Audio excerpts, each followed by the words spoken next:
Let me tell you a story from my personal experience, which I really consider to be one of the most important relationship lessons which I have ever learned in my life. So this particular story is about one of my friends, and he was really a very good and a very decent guy. So this guy, one day he sees this wonderful and beautiful girl in the college, and he is totally attracted to her. And after some time, they really become a good friends. I mean, he approached this girl, and they became really good friends, and they started spending time with one another. They were really good with one another. And this particular girl has a gang of friends who were like her childhood friends. I mean, from childhood they were very best friends. They used to share everything together. So this girl, he took my friend and introduced my friend to their friends, I mean her friends in fact. And all these people, they got really thick, they got really close to one another, and they became like a very close gang. And after that, what really happened is, this guy, now he started caring for those gang. And since he was very good and very decent guy, he started caring for those people. They had started spending some good quality time, and now this girl started liking this guy. She have seen that this guy is really decent and good enough, and he also values her friends a lot, right? Because he considers her friends as his friends, and things were so good. So somehow somewhere this girl was really impressed, and one fine day they both got into a relationship. And trust me, they both were really very happy couple. And at that particular time, I was like, these people were the most superb couple which I have ever seen so far at that particular time. So I used to feel really so good about these people, looking at them, since they both are my friends. So I used to feel really good about them. But one fine day, it's like, after 6 months or something like that, I found these people in a particular argument. And that was a shock to me. That came like a shock to me, because that was the first time I have seen these people arguing about something, because there was not even a small misunderstanding among them. But this one particular day, they started arguing with one another. And I just went and I started talking to them as well. I joined that argument as well. So both people were arguing because this girl was feeling that this particular boy is totally changed now, right? And I asked her, I mean, why do you think this guy is changed? So she started giving me an explanation, which I felt it was, wow, man. I mean, like, I don't even know, even this can be a reason for somebody being apart, right? And the reason she has given me is, now this guy is not like before. She sees that this guy is totally changed. At before, he used to value her a lot, he used to value her values a lot, right? He used to value her friends. And now what really happened, this guy, he started hating her friends. Not literally hating, but he started not liking their friends, because this girl spends too much of time with them.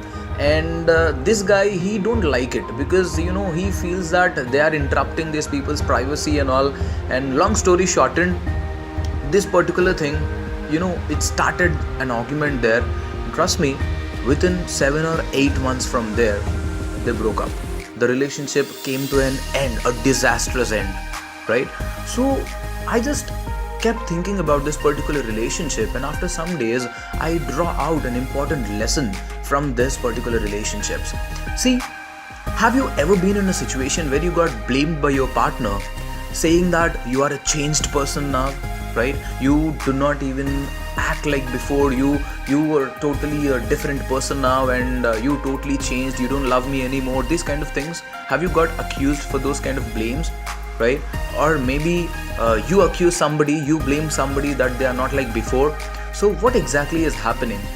In this case, the law of familiarity played its role. And if you do not know what is law of familiarity, I have explained it very clearly in my previous video, and I'm mentioning the link in the description. You can just go ahead and click on that link and understand this law of familiarity. So at this particular moment, this law of familiarity came into the picture in their relationship, and everything came to an end, right? Because at first, what really happens in every relationship is, we unknowingly and unconsciously, we just try to value their values, right? Okay, we just value their core values. I mean, whether you like watching a movie or no, if you are a particular girl or a guy whom you are trying to make your partner, if that particular person loves movies, then no matter what, whether you like or no, you go to movies just to impress him or her, right? Okay, so you just do the things which they like, right? See, it's very quite natural. If you do not do the things which they like, then they won't be yours, right? They'll be yours when you do the things which they particularly like. And this is just a common sense, but after some days, when you get into the relationship, when the relationship is on the stake, why don't most people realize that you are not doing the things which she or he likes anymore, right? So what you really need to understand from this particular lesson is the most important thing in any relationship is to value the values of your partner, right? If you do not value the values of your partner, it's gone, man, right? Just think about it. If your relationship is at a stake moment right now, then the real thing which is happening in your relationship is nothing but you are not valuing the values of your partner anymore, right? You're not doing the things which they like. In the first place, those were the things which made them love you, and you're not doing those anymore, right? So understand the values of your partner, right? What do they really value? Just think about it, and trust me, let me tell you this important lesson which I learned in every relationship. It's nothing but at the end of your relationship, do the things which you have done at the start of your relationship, and trust me, that can really help a relationship to regain its lost passion. Alright, so start valuing the values of your partner. Just question yourself, are you really valuing their values? If not, just go ahead and do it right away. Write down what are the values of your partner and start doing it. That's how you're going to repair your relationships. Thank you so much. This is your friend Abhishek Sannidhi, and wait for my next lesson. It's going to be more and more good, and I'm making this series for you guys to have a long lasting and very good relationships, and I hope these videos are helping you out to get that desired result. Thank you so much for listening. Have a great day. Live strong and live with passion.